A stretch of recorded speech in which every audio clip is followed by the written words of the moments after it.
welcome back to my YouTube channel. New day, new vlog. आज चाहिँ Dashain. Happy Dashain everyone. तर दसैँ जस्तो मौसम चाहिँ छैन गाइस हाम्रोतिर चाहिँ ल. मौसम यस्तो छ है हाम्रोतिर चाहिँ अघि त हल्का लाइट नमिलेको पो रहेछ त. मेरो सानी धसुरी भइरहेको छ. मामा घरमा दसैँ मनाउनु आएको भन. तिर नै हिँडेको. म कस्तो स्टेयर गरेको यार. ल यस्तै छ बिहान भर्खर भयो. अब हामी के बनाउँछौँ खानेकुराहरू बनाउनै पर्यो. अब मुख पनि धोइएको छैन खासमा. अब यस्तो जाडो छ धुने त कुरै भएन नि. मैस्याङले जस्तो ननको खोइ कति महिना भयो अरे.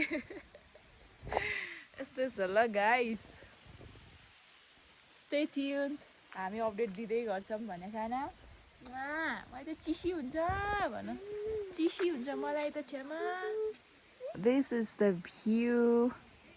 हाम्रो घरको अगाडिबाट देखिने. यहाँ चाहिँ एकदम सुन्दर सनराइज देख्न पाइन्छ. तर आज चाहिँ घाम लागेन. मेरो छोरा र छ्यामा चाहिँ यहाँ खेली गर्दैछन्. ल यो है त ट्याक्क आजको मौसम यस्तो छ. शुभ दसैँ. यो मटर पाक्दैछ. चना मटर उमालेको. यहाँ छ दुध अर्ग्यानिक दुध. हेलो घरबेटी आमाई के छ अनि कहाँ हो बसाइ के हो खोइ राईको 3 चुलामा टक्क आगो तापेर हैन. हजुर ग्रीन टी एक बिहानै. आम्बो यो ग्रीन टी त देखाउनै पर्ने हुन्छ है. फेरि लल यसरी सही. अनि बियर जस्तो छ त. यो त ग्रीन टी हो नि त नामै त्यही भएर बियर जस्तो देखेको. त्यो बसाइ चाहिँ फेरि पुरा अर्ग्यानिक एकदम. अनि पहिलो ड्रममा चाहिँ के छ नि.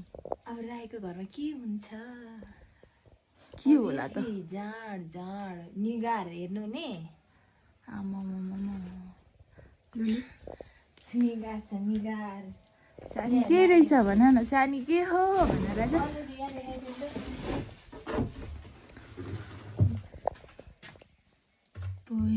डेन्जर रहेछ यो त. खानु साक्नै पर्यो नि. अञ्जली ल happy Dashain. Happy Dashain everyone ल. अञ्जीको कपाल चाहिँ लामो भएछ. हल्का हाँस्दै. मम्मी चाहिँ माथि हो कि क्या. बिरामीमा हाई गर्दै. ल हामी चाहिँ अहिले बिहानै दसैँको लागि टक्क गाउँले अचार आलुदम चट्टा लाएर ठुलो बहिनीले चाहिँ गाउँले अचार बनाउँदैछ. आलुदमको के लाएर बनाउने अरे. हैन यो आलुदम र गोर्खे चटनीको लागि. गोर्खे चटनी विशेष अझ रन्काइन्छ. गाइस 11:20 भयो. अब हामी सबैजना रेडी भइसकेका छौँ. टिका लाउन. झुम्काहरू औँठीहरू कम्ती मन पराउँदैन. कानमा छुदिन्छ पो नानीले. राम्रै साडी लगाउँछु कति राम्रो फेरि थियो अनि खुवाएँ. बनाएर पो यहाँको खुवाउनु पऱ्यो भने यहाँ त कस्तो के खाइबस्यो त छैन.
जिन्दगीभरि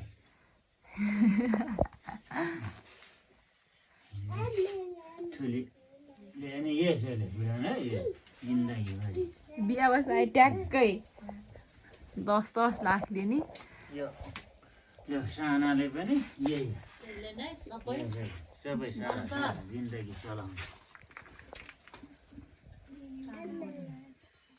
सानीले पनि यही ल जिन्दगीभरि यसरी चलाउनु ल तिमीहरूको ढोकबेटको लु यता सानी चाहिँ डल्लु यता लु चल्छ होला नि त अरू नभए नि मैले पनि पाएँ है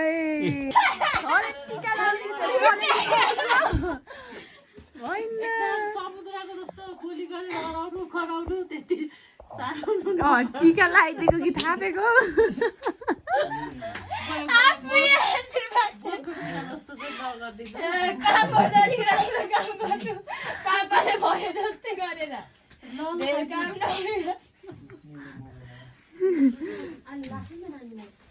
कान्छी त हाँसेर बिहोस् घरि नकड्किनु भन्नु न मम्मी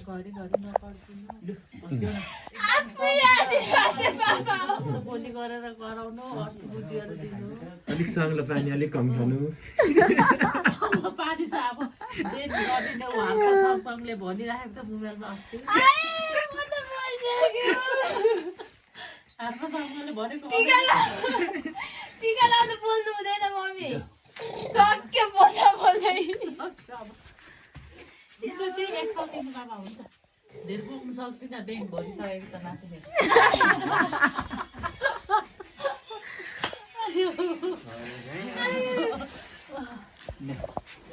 फेरि ढोक्नु अब खुट्टामा त अलग्गै ढोक्नु पर्यो ल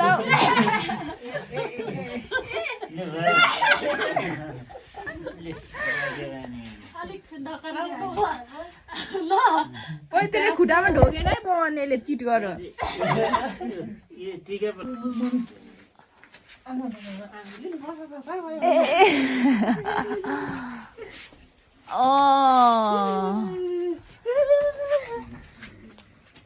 धन्यवाद मेरो भान्जालाई पनि मामालाई मायामा गर्छु मामालाई नानी बोक्नु त दादा एकछिन ल ड्याङका ड्याङ यहाँ चाहिँ हाम्रो ए बिस्तारी है बिस्तारी है सेवा बान्जलाई ढोकेको तानेको चित्ताको पुगोस् एकदम नाम इज्जत गोर पिपल जस्तो तपेर बस्नु पत्थर जस्तो खपेर बस्नु नौसुगस राख्नु कान्छी छोरीले समुद्र जस्तो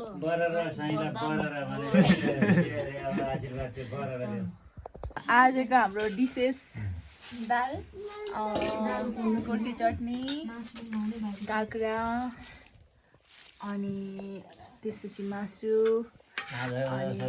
कार्यक्रम छैन नि नाति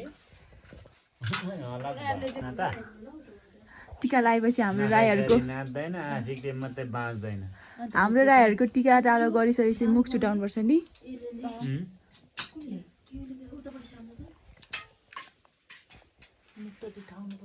ल हाम्रो यहाँ मेन सेफ 2 जना हुन्छ जमरा चाहिँ गजबको छ है अरूभन्दा नि जमरा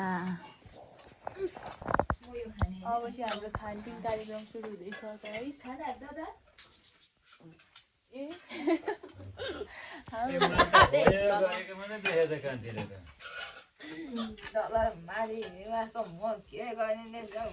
इन्भिटेसन आएको छ गाइस जानै पर्यो खानै पर्यो के गर्नु अब अघि हाम्रो टिका चाहिँ कति 2-3 बजीतिर सकिया थियो अनि टिका सक्यो भनेर मैले चाहिँ भिडियो चाहिँ इन गर्न पाएको थिइनँ अब अझै पनि छ अहिले चाहिँ ठ्याक्क कति बजी भन्दाखेरि 5:30 भयो क्या अनि हामी चाहिँ मासु घर चुस्स 5 मिनट मासतिर हो हिँड्दैछौँ खाना खाने फर्किने है त ओके मैले चाहिँ अघि टिका लगाएको अहिलेसम्म एउटा धरेको छैन हाम्रो चाहिँ बाइ द वे छोरा र मैले चाहिँ टिका लगाउनु मिल्दैन थियो हाम्रो चाहिँ जुठो परेको थियो त्यही भएर छोरा र मामुले चाहिँ टिका लगाउनु हिँड्दै नै चाहिँ अब मरे गले गलेर यो यति उकालो उतिदेखि आएको भिडियो गरेर पठाइदेऊ कसलाई सानीको बाबालाई नि सानीको बाबालाई मैले यहाँ फोटो लगाएँ नि हेर्नु त्यहाँ ओके भाउजू सानिया भाइ आयो त भान्जो आउनु जाउँ मुम्बाङ हेर्नु जाउँ माथि माथि हामी जाउँ ल आउनुहोस् यहाँको बटम गाइस हामी चाहिँ अब खाना सुरु गऱ्यौँ है बुहारीले टक्क मिठो मिठो भाउजू र बुहारीको कुनै अर्को अनि पनि खाएन गाइस बेलुकाको पनि दसैँ मासुसँग ल आजको हाम्रो स्पेसल दसैँ चाहिँ यसरी नै मनाइयो टक्क अब खाने हो तातो तातो खाना गाइस खाइलै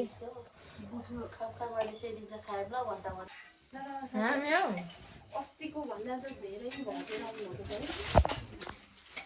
खाएको सानो ला धेरै खाइसक्यो सानिया धेरै नदेऊ ठुलो पो खाइसक्यो तैँले त अब डाइजेस्ट गर्छौ ल बिस्तारै पाहुनाहरू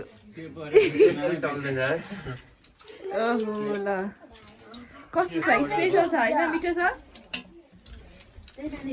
मिठै छ भोलिबाट फेरि यति नभनी त चुला हट्दा होइन भन्दै हामीले इस्कुस खाने निर्णय गरिसक्यौँ